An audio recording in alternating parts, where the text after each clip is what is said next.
ansiedade, o medo do amanhã. Tá? Vamos falar um pouco sobre ansiedade. O Nicolas já roubou minha mensagem no dia que a gente foi lá no orar junto. Não roubou nada, gente, tô brincando. Isso aqui é da parte de Deus. Quando Deus quer tratar alguma coisa com a igreja, Ele começa a queimar o coração de um monte de gente a respeito do tema. Lucas capítulo 15, a partir do verso 11, diz assim: Continuou, certo homem tinha 2 filhos. O mais moço deles disse ao pai: Pai-me, dá-me a parte dos bens que me cabe. E ele lhes repartiu os haveres.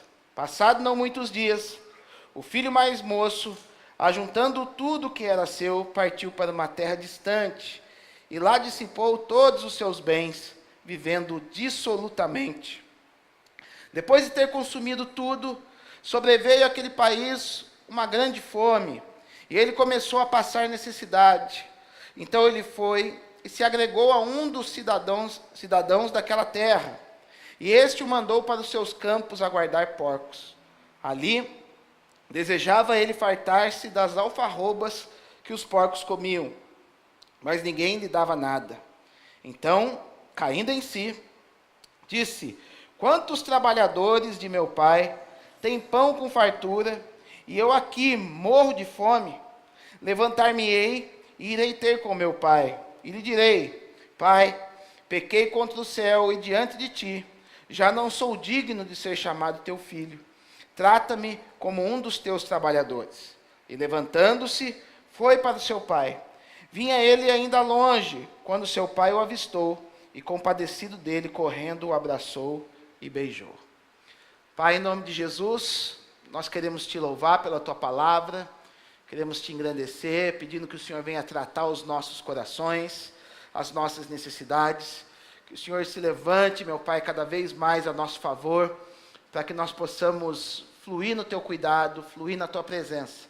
Pai, me dá graça para poder ministrar a tua palavra, falar aquilo que o Senhor plantou no meu coração, é que eu te peço, em nome de Jesus. Amém.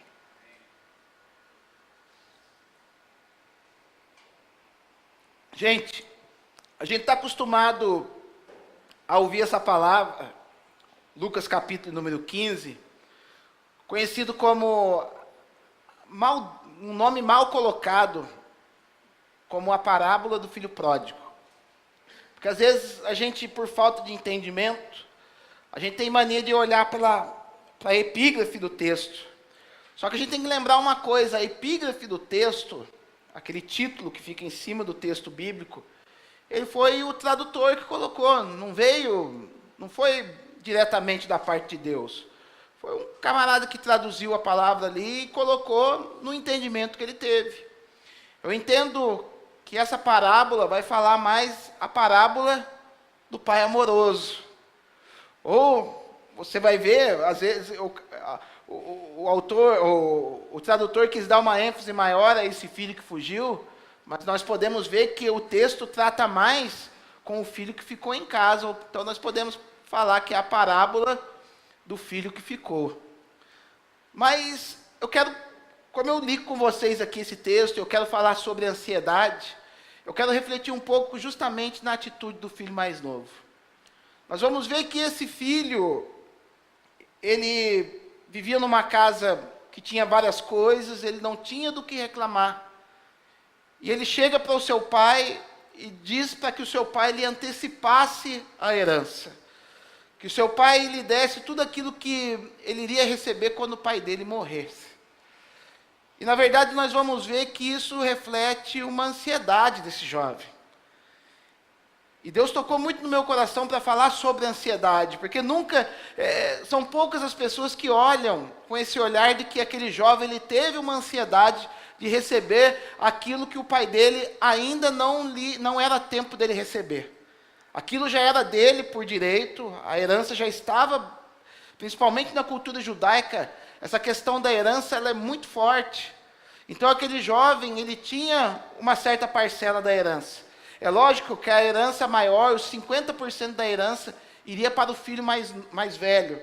Mas ele, como filho mais novo, ele tinha direito a essa herança, ele tinha direito a uma parte dessa herança. E ele chega para seu pai e fala: me dá a parte que me cabe da tua herança. Isso refletiu uma ansiedade da parte dele.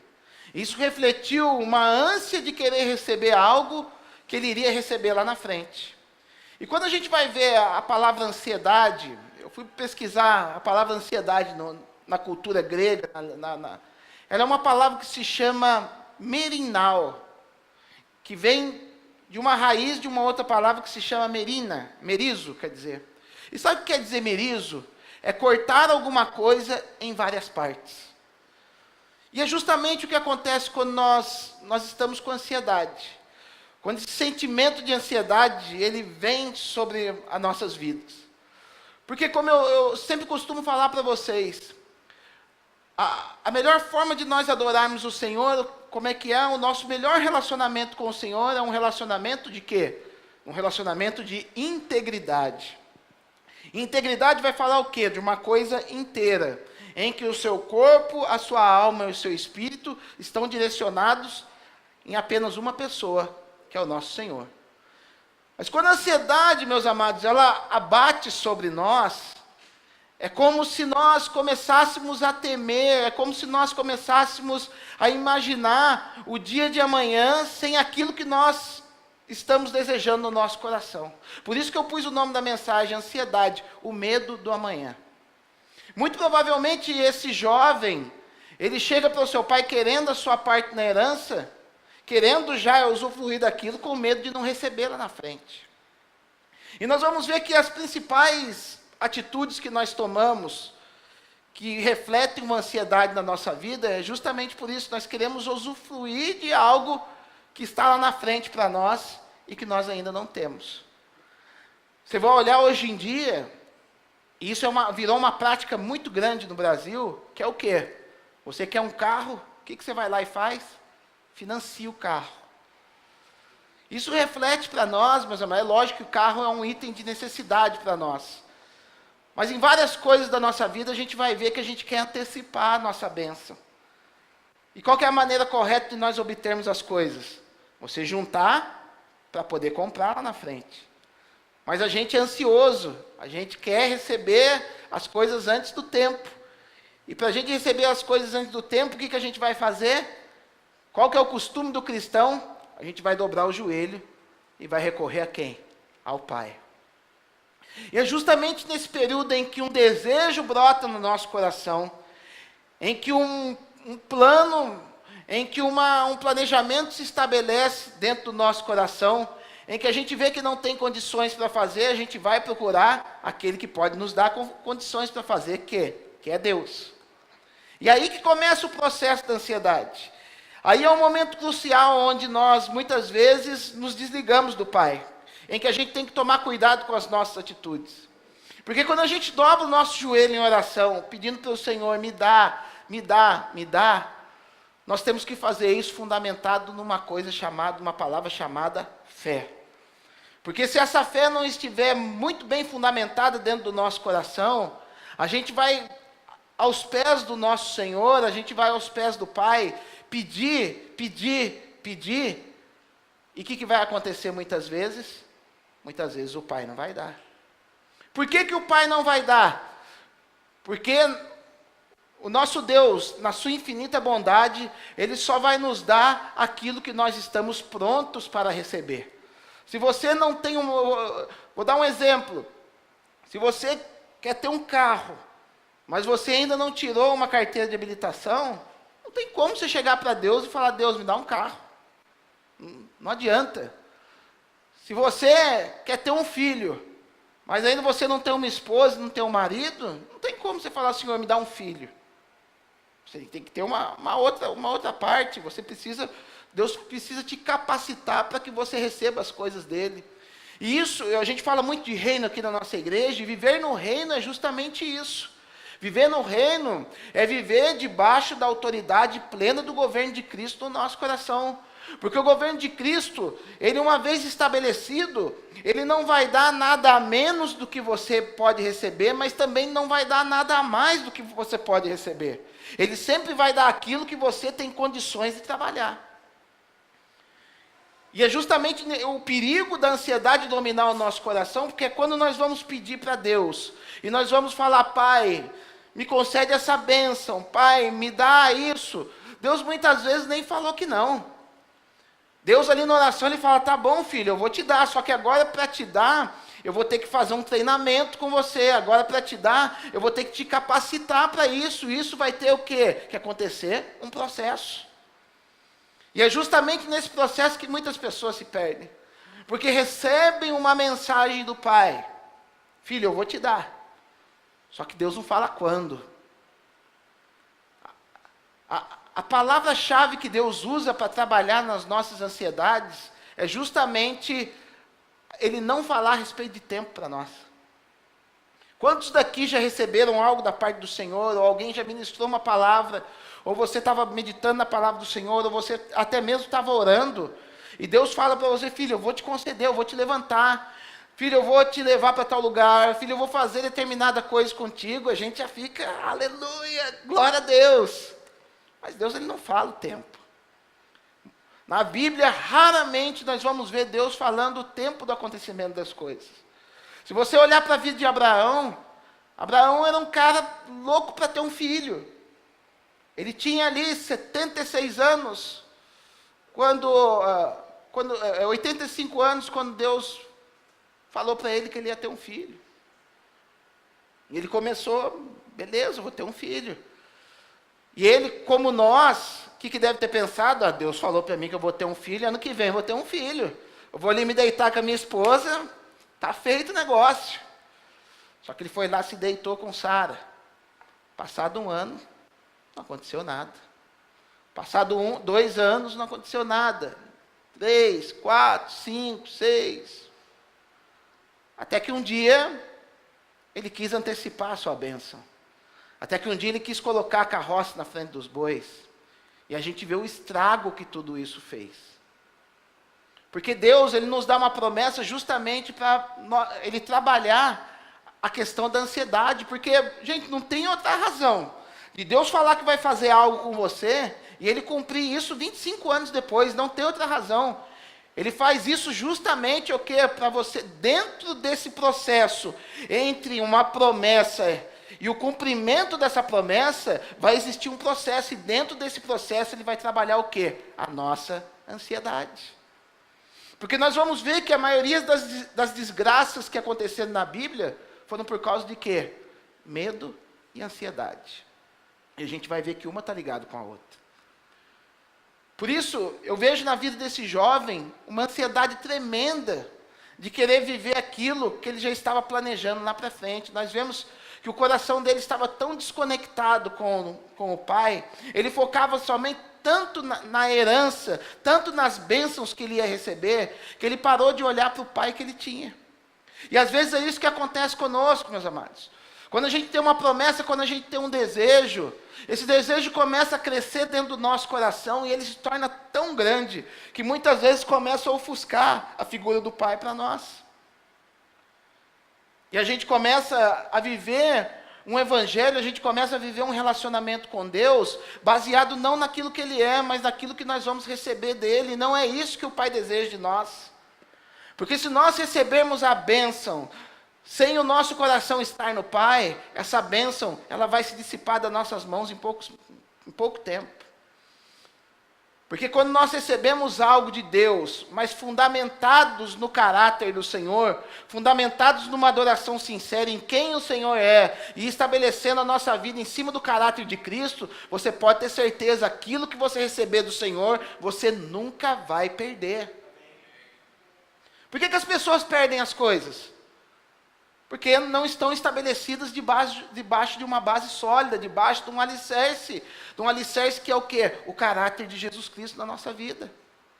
Eu já vi muitas pessoas receberem uma bênção do Senhor, receber um carro da parte de Deus. A pessoa nunca teve carro, recebe um presente, recebe um carro. Só que o coração dele não estava preparado para receber um carro. O que acontece? O cara não vem mais na igreja, o cara não tem tempo mais para buscar o Senhor, porque o ídolo dele acaba virando carro. Quando nós deixamos que a ansiedade domine o nosso coração, nós deixamos que um ídolo se estabeleça em nós. E nós vamos ver que toda idolatria ela é pecado. O texto que sempre nós trabalhamos aqui com libertação, que é Êxodo capítulo 20, verso 4 e 5, que vai falar que justamente vai falar de idolatria, e no final ele vai falar: Deus visita a iniquidade dos pais nos filhos, até a terceira e quarta geração. Por causa de quê? De idolatria. Mas é somente aquela idolatria que a turma se dobra debaixo do santinho, é a mais rasa que tem. É a mais porcariazinha que tem, aquilo ali é fichinha. Porque debaixo daquilo há uma idolatria dos nossos próprios desejos, há uma idolatria do nosso próprio eu. E a gente tem que tomar cuidado com isso, meus amados. Sabe por quê? Porque uma fé mal direcionada, meus amados,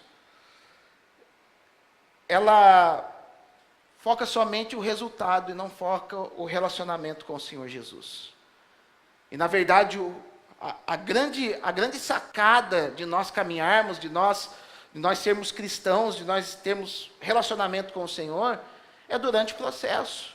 Porque pensa comigo se não é a caminhada que vale toda a pena. A gente serve um Deus que é todo poderoso. A gente serve um Deus que é dono do céu, dono da terra, dono da prata, dono do ouro, dono de tudo. E vai falar que no final dos tempos, Deus vai destruir o diabo, o quê? Com o sopro da sua boca. Vai fazer, acabou o diabo. Não tem espada, não precisa de nada, é sopro. Não seria muito mais fácil, a partir do momento que você aceita Jesus, Deus falar assim: pode subir, você já aceitou a mim já, eu vou levar você para a bênção maior, vai ficar do meu lado aqui no céu. Não seria mais fácil? Agora eu pergunto para você, por que a partir do momento que você recebe a Cristo no seu coração, parece que as coisas se invertem, e o negócio começa a ficar mais difícil? Porque não pense você, que saiu da tua casa, está sentadinho nessa igreja, com arzinho condicionado, tudo gostoso, que a vida vai ser mais fácil para você. Num primeiro momento, eu vou ser bem sincero para você, num primeiro momento a vida vai ser mais difícil para você. Num primeiro momento. Por quê? Porque você vem cheio de carrapicho, você vem cheio de falsas ideias, você vem cheio de falsos conceitos, você muitas vezes vem até com um falso evangelho dentro do seu coração, achando que se você colocar um dinheirinho aqui no gasofilácio, Deus vai abençoar você no outro dia. Se você dobrar o seu joelho e orar, em 5 minutos Deus vai te atender. E não é esse o evangelho de Cristo. O que ele vai fazer? Vinde a mim, tomai o meu jugo, tomai o quê? Tomai o meu fardo, que é leve e suave. Então, na hora que isso estiver suave para você, aí você vai conseguir, você vai começar a fluir no quê? Numa vida abençoada aqui nessa terra. Mas no primeiro ele tem que trabalhar em você. Porque se nós tomarmos posse, meus amados, antecipada daquilo que nós desejamos, aquilo ao invés de se tornar bênção para você, aquilo se torna uma maldição. Se você colocar a carroça na frente dos bois, aquilo vai se tornar em pedra de tropeço para a tua vida. Olha o que está escrito, vamos ler Provérbios capítulo 20, verso 21. Verso 20, desculpa, e 21. Provérbios 20 ao 21. Eu acho que Salomão escreveu isso aqui pensando nesse jovem que nós acabamos de ler. Olha o que vai estar escrito. A quem amaldiçoa seu pai ou a sua mãe, apagar-se-á-lhe a lâmpada nas mais densas trevas. Seguindo, a posse antecipada de uma herança, no fim não será abençoada. Para mim foi profético isso aqui. Para mim foi profético para poder falar daquilo que esse jovem estava refletindo. Vai falar justamente o quê? Aquele que amaldiçoou, ele estava amaldiçoando seu pai com a boca? Não. Mas quando um jovem, naquela condição, numa cultura judaica, chegava para um pai e falava: pai, eu quero a minha herança, era como se ele estivesse falando assim: pai, eu não te enxergo mais como meu pai vivo, eu te enxergo como morto. E é justamente isso, meus amados. Ele estava falando assim: ó pai, morre logo que eu quero o seu dinheiro. Ele não estava preocupado no relacionamento com o pai. E mal sabia ele que o relacionamento que ele tinha com o pai já lhe estava provendo de tudo. Só que os seus olhos estavam tão fechados para aquilo que ele estava vivendo, que ele só pensava naquilo que ele queria ganhar amanhã. E é justamente isso que acontece com o ansioso. O ansioso, ele fica olhando para amanhã e falando, não, amanhã vai ser melhor. Amanhã eu vou descansar. Amanhã eu vou ter isso. Amanhã vai ser legal. Amanhã... E ele acaba não vivendo hoje. Porque ele fica com tanto medo do amanhã, de amanhã não acontecer, de amanhã não fazer, amanhã não ter, que ele acaba não vivendo hoje. E na verdade Deus estabeleceu ciclos para nós, para que nós venhamos viver um hoje na presença dEle, para que nós possamos ter muito mais amanhã. É uma semente que nós estamos plantando, aquilo que você está vivendo hoje, por mais difícil que seja, por mais duro que esteja sendo, Deus está colocando na tua mão uma semente, para que você venha cultivar ela na presença do Senhor, para que venha receber 100, 30 vezes mais, 60 vezes mais no dia de amanhã. É ruim quando a gente só fica olhando para frente. É lógico que a gente tem que olhar para frente para nós fazermos planos. Mas esses planos, meus amados, eles não podem dominar o nosso coração. A gente vai ver que uma posse antecipada, como diz o autor de Provérbios, a posse antecipada de uma herança não será abençoada no seu fim. Porque, imagina só, nós vamos ver que esse jovem, muito provavelmente, ele estava num processo de aprendizado com o seu pai. Ele ainda estava cru para poder enfrentar a realidade. Eu imagino aquele pai bondoso, e o pai justamente no anseio de ensinar o seu filho a maneira correta, o que era viver a vida, ou até mesmo para valorizar aquilo que ele estava vivendo, o que o pai fez? Toma a tua herança. Já que eu estou morto no teu coração, toma a tua herança. E vai falar que não passado muitos dias, aquele jovem fez o quê? Saiu de casa. E é isso que eu contei para vocês, o que acontece, as pessoas às vezes querem alguma coisa, querem um carro, querem não sei o quê. E às vezes Deus, na sua infinita bondade, no seu ato de nos ensinar, no seu ato de nos corrigir, o que Ele faz? Então eu vou dar para você e você vai ver o que vai acontecer para você. É muito ruim, porque você acaba não vivendo o quê? Você acaba não vivendo em plenitude aquilo que Deus tem para a tua vida, e também não acaba vivendo aquilo que você vai ter para amanhã. Eu vejo quando às vezes a gente vai aconselhar alguns jovens, eu vejo os jovens que acabam passando a carroça na frente dos bois. A camaradinha está namorando com a menininha lá, aí começa a mão naquilo, aquilo na mão, a boca lá, o negócio cá, e começa aquela coisa danada. E eles acabam caindo no pecado. E o que eu percebo nesse tipo de relacionamento?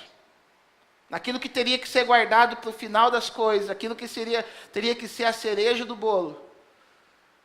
Acabam eles pecando, só que acabam não fluindo, porque acabam fazendo aquele ato, o ato sexual, com base em culpa no coração, porque sabem que estão errando. Então acabam não tendo o prazer que aquela relação teria depois de casado. Então fazem aquilo às escondidas, porque tudo aquilo que a gente vai fazer fora da direção de Deus, debaixo da bênção do Senhor, aquilo que não estiver debaixo da bênção do Senhor, Deus não vai abençoar. Deus não abençoando, não traz paz no coração. E aquilo não trazendo paz no coração, torna-se o quê? Torna-se algo para poder te atrasar na sua vida espiritual. E daí a gente vê o quê? Que depois que casa, já não é mais uma surpresa. Aí depois que casa, começa uma série de brigas. Por quê? Porque quiseram antecipar uma bênção que o Senhor tinha preparado para a vida deles, porque não estavam ainda preparados. Porque o período de namoro é justamente o quê? Um período de ajustamento, para ver se realmente é aquilo que eles vão viver. E muitos outros exemplos que a gente pode dar, de pessoas que querem antecipar a sua bênção, e acabam não vivendo a plenitude dessa bênção. Nós podemos, meus amados, até conseguir o que queremos fora do tempo. Porém, aquilo não será santificado. E o que é santificação? Santificação na Bíblia, ela tem duas conotações. Uma no Antigo Testamento, uma no Novo. No Novo Testamento, santificação é o quê? A pessoa buscar a santidade, a pessoa buscar um alinhamento, buscar o caráter de Cristo. No Antigo Testamento existia uma espécie de santificação, se eu não me engano está em Levítico 27, se eu não me engano, que vai falar da santificação. O que era a santificação? Eu tenho um rebanho de bois, e dentro desse rebanho de bois eu retirava um boi, levava até o sacerdote e falava assim: sacerdote, esse boi é para você, para santificação. O que significava isso? A partir daquele momento o sacerdote oferecia aquele boi a Deus, e todo o rebanho passava o quê? Passava a ter o cuidado, as mãos do Senhor sobre aquele rebanho. Então ele estava santificado. Por isso que Jesus ele vai falar no capítulo 17, Pai, eu me santifico pelos teus filhos. Porque Jesus ele estava se entregando para que quê? Para que a partir da entrega de Jesus, a partir desse momento, nós temos a proteção de Deus sobre nossas vidas. Então, meus amados, tudo aquilo, toda herança tomada a seu tempo, ela não é santificada pelo Senhor, ela não tem as mãos do Senhor debaixo dessa bênção. E isso produz em nós o quê? Produz um sentimento de ansiedade. E a ansiedade, meus amados, a ansiedade quando brota no nosso coração, faz o quê? Com que nós percamos a nossa conexão com o Senhor. Por quê? A gente quer, e a gente esquece que nos momentos de oração nós temos que quê? O momento de oração não é somente para pedir. Eu falo que o momento de oração é mais para você ficar quieto do que para você pedir. A gente vai ver essa dinâmica de oração em que Filipenses 4:7, Paulo vai dizer: não estejais inquietos ou ansiosos por coisa alguma. Antes, em tudo sejam conhecidas as vossas petições diante de Deus, pelas orações, súplicas, com ações de graça. Aí eu pergunto para você, quando você vai orar, o que você faz? Você fica só pedindo, ou você tira um tempo para falar: Senhor, Tu és lindo, Tu és maravilhoso, Tu és santo, eu Te quero aqui, eu quero a Tua presença. Porque o ansioso, ele foca muito o quê? Nas mãos do Senhor. E as mãos do Senhor vai falar o quê? Daquilo que Ele pode dar. Mas nós não fomos chamados para isso, meus amados. Nós fomos chamados para buscar a face do Senhor. E a face do Senhor vai refletir quem Ele é. Por que Moisés ele falava com Deus face a face? Porque um dia, no capítulo 33 de Êxodo, ele chega para o Senhor e fala: Senhor, permita-me conhecer a Tua glória. Eu quero ver a Tua face. E Deus falou assim para ele: ó, a face minha ninguém pode ver. Mas porque se um dia que você ver, você vai morrer, e eu não quero ser morto ainda. Então eu vou fazer um negócio para você, eu vou colocar uma rocha. E nessa rocha vai ter uma fenda. E você vai se esconder atrás da fenda dessa rocha. E na hora que eu passar com a minha glória, na hora que eu passar com o meu poder, você vai ver a minha santidade por detrás. E aquela rocha, meus amados, tem um nome, se chama Jesus Cristo de Nazaré. Você só vai poder contemplar a face do Senhor, só vai poder contemplar Deus a partir de uma ótica que seja uma ótica de Cristo na sua vida. Você só vai conseguir enxergar Deus na sua plenitude a partir do momento que você olha para Jesus, a partir do momento que você coloca-se atrás da figura de Cristo, aí sim você vai começar a entender Deus. Por isso que Moisés ele foi bem sucedido, por isso que ele orava, caía maná do céu, ele orava, caía codorniz, ele orava, brotava água da rocha.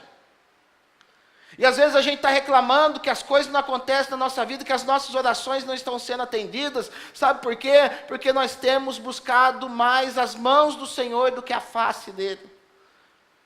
Por causa de ansiedade. A gente vai ver dois homens na Bíblia, os primeiros reis de Israel. Um se chamava Saul e outro se chamava Davi. Nós vamos ver que Saul, ele era um homem que buscava o quê? As mãos do Senhor. E pelo fato dele buscar as mãos do Senhor, a gente vai ver que nas duas vezes que ele tomou uma repreensão de Samuel, foi por causa de ansiedade. A primeira vez, ele é ansioso e faz um sacrifício antes do tempo, aquilo que o sacerdote deveria fazer. Na segunda vez, o que acontece com esse homem? Ele fica tão ansioso com a vitória dele que ele quis guardar o melhor e não obedeceu a Deus. Por quê? Porque buscava somente as mãos do Senhor. Nós vamos ver que nesse momento onde existia Saul, Saul era rei de Israel, a arca do Senhor, ela tinha se perdido, ela estava, não sabiam para onde a arca tinha ido. E você não vê em nenhum momento Saul falando assim, eu vou buscar a arca do Senhor. Porque a arca do Senhor naquela época era a expressão máxima da glória de Deus. Era a expressão máxima o quê? Da manifestação de Deus. E em nenhum momento ele falou, eu vou buscar a arca de Deus. Enquanto que Davi no momento que ele virou rei de Israel, a primeira coisa que ele falou, eu quero saber onde está a arca de Deus, eu vou buscar essa arca do Senhor. E na hora que ele conseguiu a arca do Senhor, sabe o que ele falou? Eu não vou construir uma casa para mim primeiro eu vou construir um lugar para colocar essa arca, porque não é justo que eu, como homem, tenha um lugar quentinho para morar, e a arca do Senhor fique no relento, numa barraca. E Deus fala assim para ele, cara, não é você que vai construir, mas eu já vi o desejo do seu coração, o desejo do teu coração é me contemplar. Por isso que esse homem, ele foi capaz de chegar no Salmo 27 e falar assim, ó, uma coisa pedirei ao Senhor e a buscarei, que possa morar todos os dias na casa do Senhor, para aprender do Senhor e contemplar a sua santidade. Só que se a gente estiver ansioso, gente, a gente não vai ter tempo para isso. Você vai dobrar o seu joelho, você vai encher Jesus, você vai encher o Espírito Santo de pedido. Você não vai conseguir buscar a face dele, meus amados. A gente vai ver um reflexo de ansiedade também, ali em Adão e Eva. Meu. Adão e Eva, eles estavam num lugar que tinha de tudo para eles. Deus fala assim para eles, ó, de toda a árvore do jardim comereis. Isso foi um mandamento, não foi uma sugestão. Deus fala assim, ó, come de tudo, porque tudo que Deus faz é bom. Come de tudo. Estou deixando um monte de coisa para você. Somente daquela árvore ali você não come. Só que eles tinham uma ânsia tão grande dentro do seu coração, de ter o poder de Deus. Lembra que eu falei das mãos do Senhor? Das mãos do Senhor que confere poder, que confere graça, que confere bênçãos. Eles tinham um anseio tão grande pelas bênçãos, por serem Deus, por ter o poder de Deus, o que eles focaram? Começaram a focar na árvore do conhecimento do bem e do mal. Aquilo que eles não podiam fazer. Por quê? Porque tinha ansiedade no seu coração.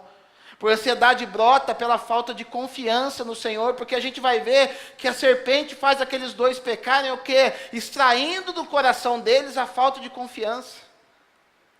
A serpente chega falando para eles, não foi assim que Deus disse? Que vocês não podem comer do fruto das árvores do jardim. Ela chega instigando o lado negativo das coisas, elas tentam jogar areia naquilo que Deus representava para aqueles dois. E eles conseguiram porque acharam ali um coração que estava ansioso. E um coração que está ansioso, ele vai dar mais ouvido para o inimigo do que dar mais um ouvido para Deus. Porque o inimigo, ele tenta instigar falando assim para você, ó, teu tempo já chegou e Deus não te abençoou. Você está lá indo no culto todo domingo e a tua bênção não chega, desiste. Você está indo, você está jejuando, você está orando, você está clamando a Deus, você está buscando santificação e nada acontece na tua vida. Largue esse Deus. É isso que a todo momento o inimigo ele tenta extrair a ansiedade do nosso coração. Por isso que nós vamos ver um conselho do apóstolo Pedro, um homem que teve um contato muito grande com o diabo. Ele teve contato com Jesus, mas ele teve contato com o diabo. A gente vai ver que Jesus mesmo fala para ele, ó, você está sendo usado pelo inimigo agora, querendo me afastar da cruz, ali no capítulo 16 de Mateus. A gente vai ver ele traindo Jesus. O mesmo espírito de traição que brotou em Judas, brotou em Pedro também. E olha o que Pedro vai dizer em 1 Pedro capítulo 5, versos 6 a 8. Olha o que vai dizer.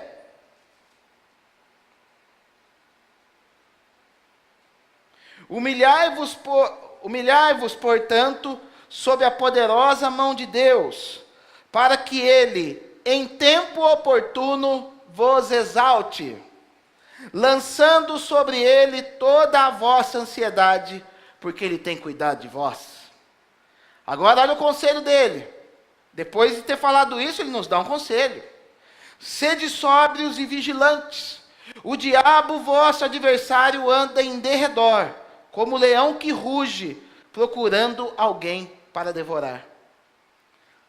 Eu falo, é muita coincidência Ele falar para nós nos colocarmos debaixo da mão do Senhor, para que ao tempo dele nos exalte, ou seja, falando de ansiedade, e no final do versículo falar que o diabo anda ao derredor, para a gente ser vigilante. É coincidência, né, gente? É muita coincidência. É Jesus falando conosco, meus amados, que quando nós temos um coração ansioso, esse leão que está bramando como leão, que está andando em derredor, é onde, nesse momento, você está dando brecha para que ele possa entrar na tua vida, porque nos momentos de ansiedade, é onde o inimigo ele entra com tudo na tua vida. Não deixe o coração ansioso tomar conta da tua vida, não deixe com que os teus sonhos sejam maiores que o seu relacionamento com Deus, porque Deus tem coisa maior para a tua vida. Porque a palavra de Deus vai dizer, ali no Salmo 34, que o anjo do Senhor acampa ao redor daqueles que o temem e os livra. Então, nós vamos ver aqui que o anjo do Senhor, ele está ao teu redor. Só que existe um leão que está ao derredor, existe alguém bramando como um leão, nem leão ele é. Porque se ele for um leão, ele deve ser aquele leão tudo banguelo, que só faz barulho, cara. Ele deve ter ali um MP3 junto com ele, que ele fica ligando, fazendo uau, uau. E é isso justamente porque ele não tem poder nenhum. Ele só vai ter poder de entrar na sua vida a partir do momento que você der brecha, a partir do momento que você der legalidade. Qual a legalidade que você pode deixar para ele entrar na tua vida? O raio da ansiedade. Tira essa ansiedade do teu coração, descansa na presença do Senhor, que Ele vai te abençoar. É promessa do Senhor. Eu estava lendo a Bíblia esses dias, lendo sexta-feira, eu estava vendo Jesus, quando ele chega naquela terra dos Gadarenos, e vai falar que naquele momento o endemoniado já foi ao encontro de Jesus, na hora. Não foi nem Jesus que foi ao encontro dele. Ele foi ao encontro de Jesus, sabe por quê? Porque todo joelho vai se dobrar à presença do Senhor Jesus. Ele foi ao encontro de Jesus. E sabe o que ele fala para Jesus? Jesus, nos permita que nós possamos o quê? Incorporar nos porcos. E vai falar que Jesus atendeu eles. Gente, se Jesus atende pedido até do diabo, Jesus não vai atender o pedido que nós estamos fazendo para ele. Mas há um tempo, há um processo entre aquilo que você está pedindo e aquilo que Deus vai fazer na tua vida. E esse processo ele é benéfico, esse processo ele vai te fortalecer, esse processo ele vai te dar mãos para receber a bênção poderosa que Ele vai colocar nas tuas mãos. Deus ele trabalha em nós, Deus ele depositou o Espírito Santo em nós, para que nós venhamos ser o quê? Influentes nessa terra. Deus ele tem um anseio poderoso de levantar pessoas influentes nessa geração para estabelecer o reino dele. Então relaxa o teu coração, porque aquilo que você deseja, aquilo que você tem de bom no teu coração, Deus vai cumprir na tua vida. Só que você precisa se o quê? Se humilhar na presença do Senhor. E o que é se humilhar na presença do Senhor? É fazer igual acontecia no Velho Testamento? É colocar a roupa do Fred Flintstone e jogar pano de cinza na sua cabeça? Não, porque aquilo lá eram coisas externas. Eram coisas externas da lei. O cara colocava pano de saco e cinza na cabeça para falar que estava se humilhando na presença do Senhor. Hoje, que nós somos templo do Espírito Santo, o Espírito Santo habita em nós. A dinâmica mudou, a dinâmica é no coração. Se humilhar na presença do Senhor é o quê? aceitar o processo que Ele tem feito na tua vida. Se a coisa está difícil hoje, fecha a tua boca e glorifique o nome dEle. Se a coisa está ficando estreita, abra a tua boca, glorifique o nome do Senhor. No momento de louvor aqui na igreja, grita para o Senhor, fala: Senhor, eu te amo, eu te quero, eu quero a tua presença. É isso que é se humilhar. Se humilhar é você deixar de pensar em si mesmo e pensar no Senhor. Porque o que é o soberbo, o que é o arrogante? O cara que pensa que é melhor que todo mundo e que só pensa nele. Ao contrário, o humilde, o que é? Aquele que já não pensa mais nele, mas pensa única e exclusivamente na pessoa de Jesus Cristo. Então se humilhe na presença do Senhor para que no tempo oportuno, ou seja, na hora que Ele olhar para você e falar assim: cara, eu estou vendo que o Bruno já foi modelado. Eu estou vendo que os braços espirituais dele já estão fortes. Eu estou vendo que a cabeça dele já está boa. E aquilo que eu vou dar para ele não vai fazer com que ele se desvie. Amém. Vai falar: então recebe agora e vai brincar para o resto da sua vida com aquilo que eu vou te dar. É isso que Deus quer fazer conosco. É isso que Ele quer nos dar, porque para que as pessoas possam olhar para nós e falar: realmente vale a pena servir esse Deus, porque esse Deus é um Deus de promessa, é um Deus que cumpre. Não é o meu Deus, não é um Deus que eu servia lá na macumba, não é outro Deus que fazia e tomava as coisas de mim depois, mas é um Deus que me dá e não toma mais. A gente vai ver que Deus abençoava as pessoas. No Antigo Testamento Ele fala assim: eu vou abençoar vocês, não porque vocês são bonitos, não porque vocês são a melhor nação, mas eu vou abençoar vocês porque eu zelo pela minha palavra e pelo meu nome.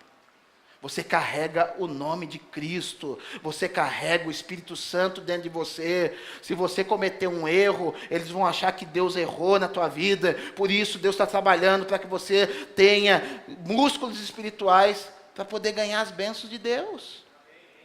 E durante esse processo, Deus não vai deixar o barco afundar, em nome de Jesus. Durante esse processo, se você descansar na presença dEle, você vai caminhar, você pode se arrastar, mas você vai chegar lá.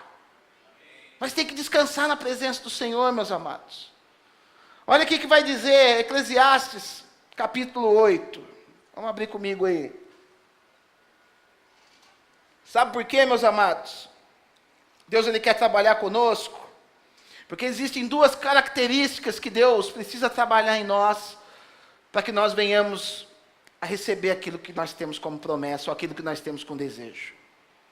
Existe algo que se chama o tempo das coisas acontecerem, e também existe o quê? O modo de nós fazermos as coisas na presença de Deus. Ele tem que trabalhar no nosso coração nessas duas fases, nessas duas nuances do nosso coração.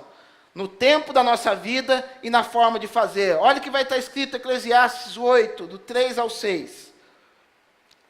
Não te apresses em deixar a presença dEle, nem te obstines em coisa má, porque Ele faz o que bem entende. Porque a palavra do rei tem autoridade suprema. E quem lhe dirá: que fazes? Quem guarda o mandamento não experimenta nenhum mal. E o coração do sábio conhece o tempo e o modo. Porque para todo propósito há tempo e modo, porquanto é grande o mal que pesa sobre o homem. Então o que ele está falando aqui? Não fica questionando o rei não, porque... Gente, a gente está estudando sobre o reino nas quartas-feiras. O que é um reino? O reino é um rei sentado no seu trono e falar: fião, eu quero que você pule lá na lama, eu quero que você pule no lago de lama. Gente, num reinado não tem aquilo de falar, mas então, não tem argumento. É pega e vai. A partir do momento que você pegou, foi, pulou, voltou, pode não ser por nada. Mas ele vai falar: beleza, você é um servo obediente. Então, não tem como nós questionarmos a Deus: o que fazes, o que o Senhor está fazendo, porque quando a gente fica questionando muito a Deus, o que fazes, o que és, por quê, a gente tem um perigo de cair em algo que se chama murmuração. E murmuração, o que é? Foi o que aconteceu com o povo de Israel. O povo de Israel no deserto ficava assim: ó Deus, você não falou que ia levar a gente para a terra que manda leite e mel? Cadê essa terra? Era melhor que você deixasse a gente lá, lá tinha cebola, lá tinha pepino, lá tinha alho. Só coisa que dá bafão, né, gente? O povo baforento, né? Lá tinha esse monte de coisa. Agora você vem vir para cá, mas Deus já tinha falado para eles antes, no momento que eles saíram. Fala, gente, eu estou tirando vocês e estou mandando vocês pelo caminho mais difícil. Por quê? Porque se vocês forem para o caminho mais reto, vocês vão olhar os inimigos que já sabem manusear armas, que já sabem manusear o ferro, e vocês vão se escandalizar e não vão conseguir por causa do medo. Não vão chegar lá. Por isso eu estou fazendo vocês darem uma volta. Mas o povo ficava murmurando, até que um dia Deus falou, acabou. Dessa geração em diante, os que têm de 20 anos para baixo, esses ficam andando. De 20 anos para cima vai morrer todo mundo, até que possa entrar na terra prometida. Salvo Josué e Calebe. Todo mundo morreu. Sabe por que todo mundo teve que morrer? Porque era uma cambada de ansioso. E um ansioso, sabe o que acontece? Ele contamina o outro. Ele contamina o outro porque é um camarada que não tem a sua fé desenvolvida. E quando eu não tenho a minha fé desenvolvida, eu fico cutucando. Ai, lá na igreja não está acontecendo nada. Ai, não sei o que, não está acontecendo na minha vida. Aí o cara fica, é verdade. Aquilo entra no coração do outro e contamina o outro e contamina o outro. Mas o que Deus está falando, meus amados? Existe um tempo e existe um modo de fazer. E Deus está trabalhando no tempo para que o modo que você venha fazer seja um modo excelente. Porque não adianta nada você passar por esse tempo também, não focado nas coisas que o Senhor tem para a sua vida, você não vai ter o modo correto de fazer. Porque não adianta a gente fazer as coisas certas, a gente tem que fazer as coisas certas da maneira correta. Vamos lá, é certo a gente crescer como igreja? É. Só que não adianta eu vir aqui ficar ludibriando vocês, no momento da oferta ficar falando, gente, eu vou fazer aqui, e eu vou clamar o Senhor lá no monte, você trazer R$100 aqui vai virar 1.000 na sua vida amanhã, aquilo que está na sua vida, eu não vou, eu tenho que fazer o certo, da maneira correta, no tempo correto a gente vai crescer, no tempo certo a gente vai ter recurso, e a gente tem que aprender os modos em que Deus age na nossa vida. A gente tem que aprender a confiar no Senhor, meus amados. Quando nós temos um coração que confia, que se deleita no colo do Pai, a ansiedade não domina o nosso coração. E nós ficamos livres desse leão, essa coisa que brama como leão ao nosso derredor. Salmo 37, verso 4 e 5 vai falar assim, deleita-te também no Senhor, e Ele concederá o que deseja o teu coração. Confia no Senhor, espera nele, e Ele tudo fará. Gente, essa promessa é maravilhosa, gente. Sabe por quê? Porque às vezes, Eclesiastes 13:12 vai falar o quê? Que a esperança demorada enfraquece o coração, mas o desejo chegado é árvore de vida. E muitas vezes, meus amados, essa coisa que não chega logo, e isso já aconteceu comigo, parece que o negócio não chega logo, a gente começa a se questionar ao Senhor, Senhor, será que aquilo que eu estou pedindo, será que aquilo que o meu coração deseja, está alinhado com aquilo que é teu? Mas aqui o Salmo está dizendo, deleita-te no Senhor, Ele considerará o desejo do teu coração. Sabe que essa palavra deleitar, meus amados, é uma palavra chamada anag. E anag, sabe o que quer dizer essa anag no hebraico? É ser mimado, é ser confortado, é aquele que gosta do quê? De deitar nos braços do Senhor e falar, Senhor, por mais que esteja chovendo canivete na minha horta, por mais que o negócio esteja saindo, o que me conforta é a tua presença. O que me conforta é eu fazer parte do teu time, é eu poder estar aqui na igreja domingo glorificando o teu nome, é eu poder fazer parte do povo que vai morar no céu, é eu poder saber que no momento que eu oro tem alguém que me escuta. Porque quando a gente sente prazer nisso, meus amados, a gente vai sentir prazer no processo. É o processo que vai fazer toda a diferença na nossa vida. Se o seu processo for falho, aquilo que você vai receber lá na frente vai ser falho. Então nós temos que aprender a nos deleitar. Ah, pastor, mas não está do jeito que eu queria. Não está hoje, meu filho, mas vai estar amanhã. Se deleita naquilo que Deus tem dado hoje para você, porque amanhã vai melhorar. Ele vai conceder o que deseja o teu coração. É promessa, não sou eu que estou falando, gente. Espera no Senhor, confia nele, e o mais Ele fará. O que é esse o mais Ele fará? Esse o mais Ele fará o quê?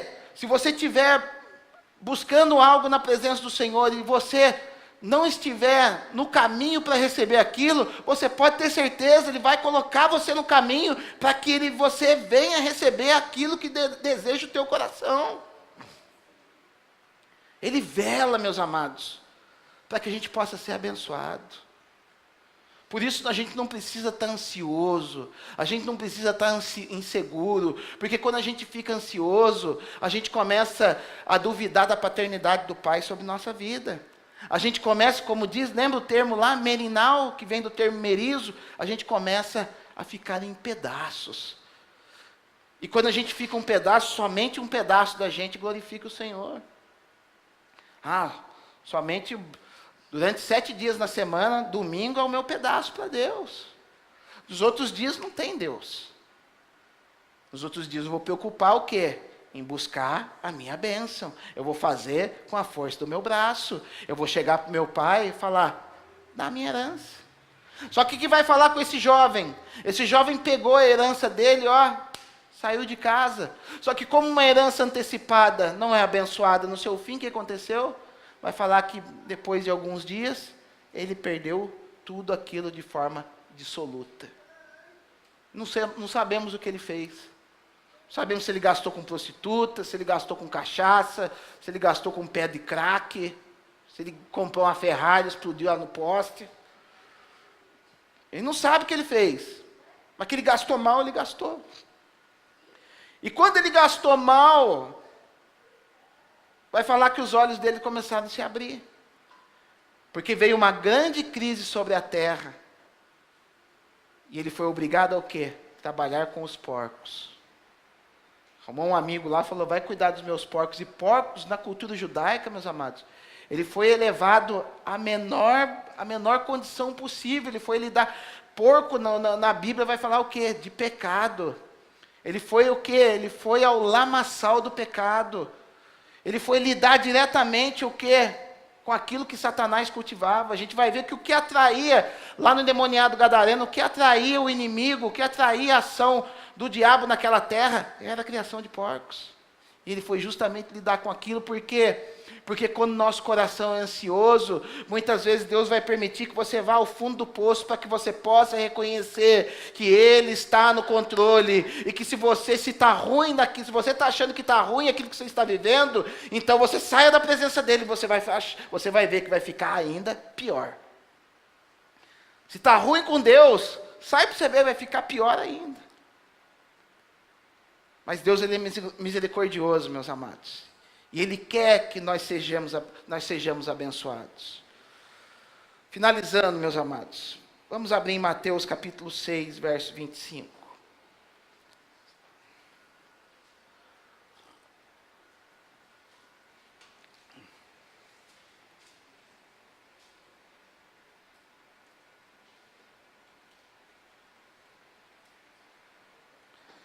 Olha o que vai dizer, por isso vos digo, não andeis ansiosos pela vossa vida, quanto ao que haveis de comer ou beber, nem pelo vosso corpo, quanto ao que haveis de vestir.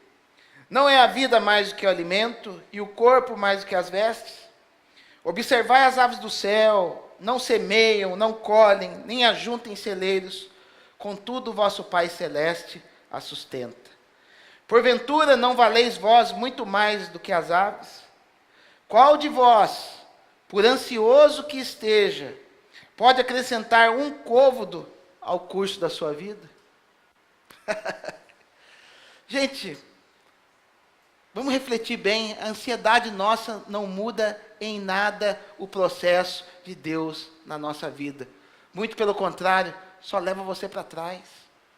Você fica pensando, amanhã eu vou ter que pagar, amanhã eu vou ter que fazer. Gente, depois que a gente olha para trás, pode ver as grandes lutas que a gente passou, os grandes projetos que a gente colocou na presença do Senhor e Deus cumpriu em nós. Começa a olhar para aquilo que Deus fez, olha para trás. E hoje a gente tem condição, nós que passamos por um processo de alguma coisa na nossa vida, depois que você passou pelo processo, você pode bater no peito e falar, Deus, eu passaria tudo de novo, porque a gente viu o cuidado de Deus na nossa vida. Não adianta você ficar ansioso, a ansiedade não vai fazer com que a tua bênção seja antecipada. A ansiedade não vai mudar o curso da tua história para bem, vai mudar para mal. Sabe por quê? Porque Deus precisa trabalhar em nós, meus amados. Deus está providenciando tudo, meus amados, na medida do possível em nós, consertando os nossos erros de ansiedade. Porque tem certas coisas, meus amados, assim como aconteceu com o jovem, com o filho mais novo, ele fez essa buta de uma burrada, e o pai ficou esperando ele, para poder o quê? Para poder restaurar ele. Em nenhum momento o pai deixou de olhar para ele. Nós vamos ver que o pai já estava à porta esperando o filho. Não foi porque avisaram o pai ia todo dia para a porta. Isso fazendo uma analogia com o nosso Deus, meus amados. Deus, por mais que você esteja com o teu coração enfraquecido, por mais que você esteja abalado por aquilo que você está vivendo e ainda você não recebeu, eu quero te dizer uma boa notícia. Deus está olhando para a tua vida e está falando, filho meu e filha minha, vem de volta e se lança no meu cuidado. Se lança no cuidado do Senhor, relaxa o teu coração. Deus está trabalhando ao teu favor. Por mais que você não esteja vendo, porque na ansiedade os nossos olhos espirituais eles são tapados. Deus ele está trabalhando ao teu favor.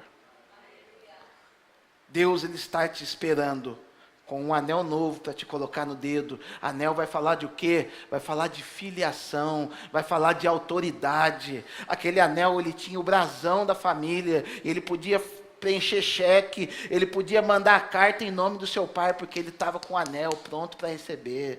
Deus está te esperando, meus amados, Jesus está te esperando com vestes novas. Veste vai falar de santidade, porque quando a gente está ansioso, a gente se desvia da santidade do Senhor. Ele está com vestes novas para colocar em você aqui essa noite. E ele está com sandálias novinhas para colocar nos teus pés. Sabe por quê? Porque aquele jovem, ele ficou descalço. Sabe o que é ficar descalço na cultura judaica? Ele se tornou um escravo. Ele se tornou um escravo. Só tinha sandália quem não era escravo. Por isso que quando Moisés, ele se apresenta diante da sarça ardente, Deus fala assim para ele, Moisés, tira a sandália dos teus pés, porque o lugar que você está é terra santa. Sabe o que Deus estava falando para ele? Filho, você é meu escravo, você pertence a mim, tira essa sandália, mostra reverência por mim. E esse jovem, ele estava descalço, e o pai dele estava com sandálias novinhas para dar para ele. É isso que Deus quer fazer conosco, meus amados. Muitas vezes a gente já perdeu o nosso anel, a gente já perdeu a nossa veste, a gente já perdeu a nossa sandália. E Deus está aqui nessa noite, meus amados. Jesus está aqui nessa noite para nos dar novamente esses elementos que estão faltando na nossa vida. Eu quero convidar você para se colocar em pé.